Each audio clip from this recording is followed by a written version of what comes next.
ና የሊቨርፑል ደጋፊ ና ከመተኛት በፊት አንድ ምነግርህ ነገር አለ። አንድ ምነግርህ መልእክት አለ።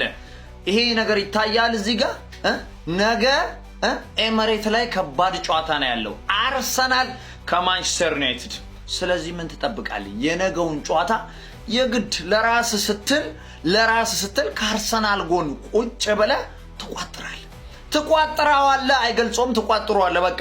ምክንያቱም እነሱ ያንጠባጠቡልን ካልሄዱ የኛ እዚህ መገኘት ዛሬ እኮ እዚህ እንኳን አንገኝም ነበር። በዛ ወገን ታውቃላችሁ ቼልሲም እንደዛው ያንጠባጠበ ነው እንጂ እኛ እኮ እዚህ አንገኝም ነበር። ስለዚህ ሁለቱም ነገም ያኛው ወገንም ይቋጠርበታል። ፓላስ ሜዳ ላይ ነው ይቋጠራል። ቁጭ ብለህ ትቋጥረዋለህ። እዚህ ጋር ግን ዋናውን ትቋጥረዋለህ አልኩህ እኮ። የነገውን ጨዋታ ቁጭ ብለን ነው መቋጠር ያለብን። ምንም ስራ የሚባል ነገር የለም። ነገርኩህ እኮ በቃ ቶፕ 4 መጨረስ የምንችለው እነዚህ ሁለት ክለቦች ሲጥሉ ብቻ ነው። በቃ ቼልሲና ዩናይትድ እንደ ቀድሞ ካልጣሉልን የኛ መገኘት እዚህ በዚህ ሁኔታ አስቸጋሪ ነው።